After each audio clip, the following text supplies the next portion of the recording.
I am Gengelit Tineo, and I am here to present my philosophical research entitled Max Scheller's Phenomenology of Love, Application in Education.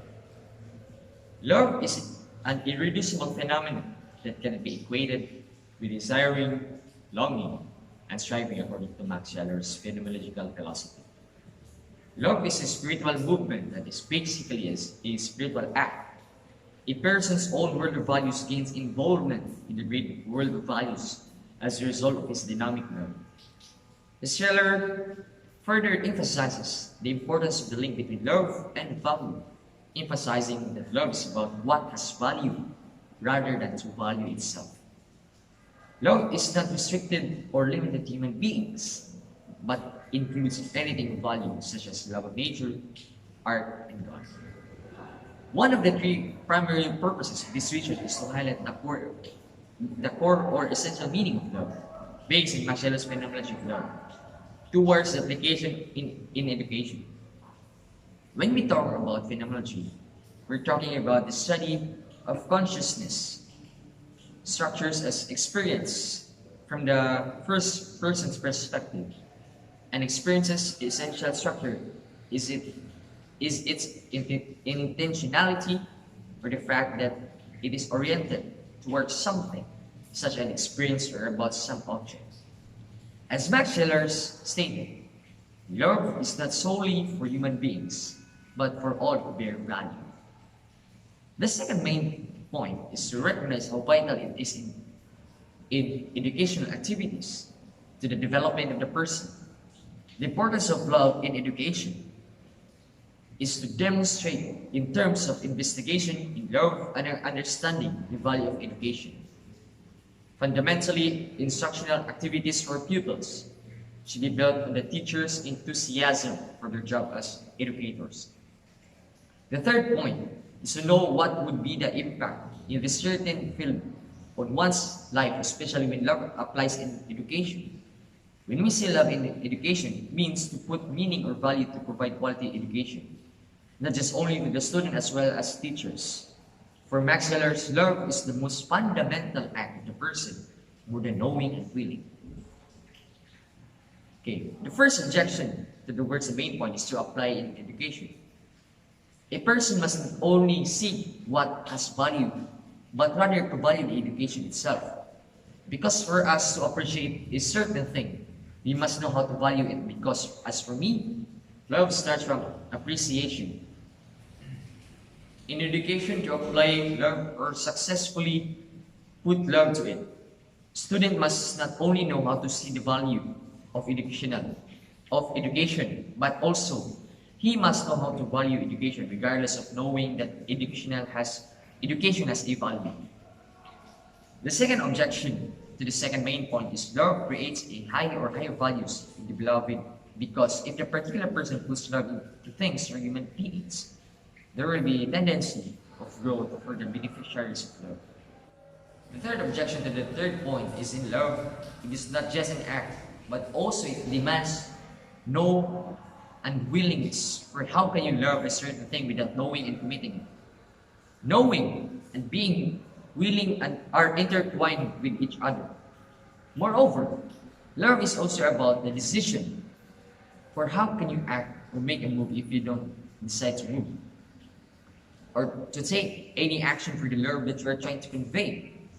Therefore, love is not just a spiritual act, but also about knowing, being willing, and decisions. So the first answer for the first objection is, in order to appreciate a certain thing, we need to know how to value it.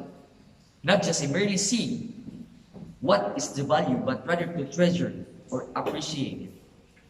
It teaches us that to the best way to live that can be beneficial to individuals as well as the people around us. To value education also helps the person to become more and more responsible and sensible.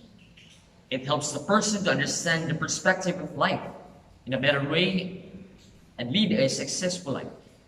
Valuing a thing helps to develop our act of loving, or love itself, their specific aspect, particularly in education. The answer for the second objection is the height of the value, or the fact that value is higher than other can be comprehended in the cognitive act of preferring. Therefore, the criteria of the height of values and in value modalities will be presented here as a starting point of the value of love. The center is a given part of the organic body, live vital life and person, all of which can become bearers of values at different levels and give rise to qualitatively different feelings in taking part in the activities of human life, particularly in the aspect of education. And the answer for the third objection is, to love is not just how you act or purely act, but it's also about willingness and knowingness. These two must also intertwine because it is impossible to do something willingly without learning by doing that one is so doing. It is a fact that doing something willingly entails it knowing that we voluntarily do only what we know we are doing. So my first reflection towards my first answer is that valuing is an act of love. And the reason why we value is because of love. To appreciate things is also an act of love. Or how can you appreciate things if it's not comes from the love? Moreover, in the application of love in education, we can also point out love through striving. In the process of striving for wisdom, human desires can be diverted into different channels, just like the term eros which Plato is conveying, and this plays a pivotal role. Let's not only see what has the value of this certain thing, but to value it, because I believe that by valuing the thing we have and the thing we have can be nourished or will be more developed, especially if we know how to love it. And the second reflection is that value modalities are employed by Scheller to refer the most important and essential a priori relations and order of ranks among the system of qualities of non-formal values as reflected in my second answer. In terms of value and desires intuition, they make up a non-formal a priori proper. And for the third reflection, love is not just a mere act but also about willingness and knowingness. For how can you love without knowing and make commitment to a certain thing? As for me, these two should always combine when it comes to love.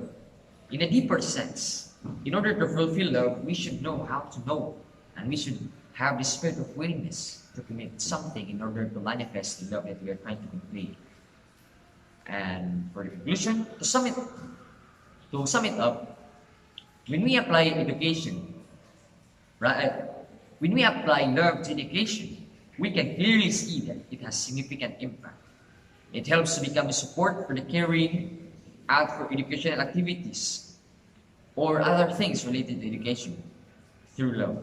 When a person truly loves or put love in education and most importantly knows how to value it, his educational process will undoubtedly be nourished.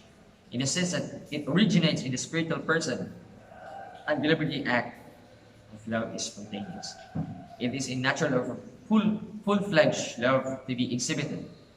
Human beings can be disposed and continually observe and interpret love in the light of higher ideals if love is understood as an intentional act of the spiritual person rather than a sporadic sensation. That would be all. Thank you.